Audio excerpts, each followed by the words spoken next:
203-й микрорайон – один из самых красивых и развитых районов города. Он включает в себя культурно-досуговые центры, образовательные и медицинские учреждения, зеленые зоны, а также оборудованные детские и спортивные площадки в шаговой доступности. Ясно, что открытие магазина разливных напитков возмутило местных граждан. Они беспокоятся о своих детях, которым теперь небезопасно гулять в одиночку. С пляжа идут очень агрессивно настроенные пьяные люди, которые сейчас будут здесь уже дальше, время свое проводить. Были акты вандализма, когда у нас не только уничтожали клумбы и цветы, которые мы посадили, но и имущество самих жителей. Это велосипеды неоднократно крадут, их портят.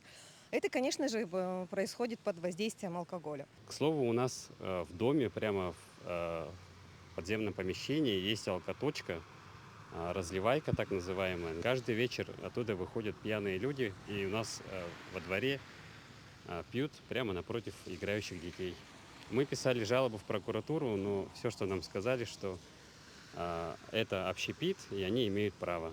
То есть мы очень недовольны тем, какой плохой контроль ведется по алкоточкам и что не ведется учет таких разливаек. Алкоголизм – это болезнь нашего народа, нашей нации.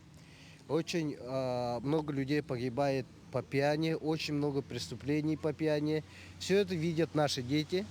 Они берут пример с взрослых людей, они спиваются, они учатся. И они привыкают, что во взрослой жизни надо много пить, гулять. Помимо последствий для здоровья, употребление алкоголя наносит значительный социальный и экономический ущерб отдельным людям и обществу в целом. Неясно, на каком основании владелец предприятия решил открыть магазин разливных напитков, в том числе и крепкого алкоголя, напротив детского сада. Номер недоступен. Оставьте сообщение на автоответчик. Мы звонили владельцу магазина разливных напитков, но его номер был недоступен. Поэтому мы решили прийти в магазин сами. Как видите, магазин работает с 10 утра до 2 ночи. Но двери нам не открывают. Жители 203-го микрорайона были рады тому, что в этом году, 6 мая, окружная администрация города приняла постановление об определении границ прилегающих территорий, на которых не допускается продажа алкогольной продукции. Согласно нормативно-правовому акту, спиртные напитки могут продаваться на расстоянии не менее 300 метров от образовательных организаций, не менее 200 метров от спортивных объектов и не менее 50 метров от многоквартирных домов. Но, как мы сейчас видим, постановление не работает в полную силу. Нужны изменения в республиканском законе 171-м.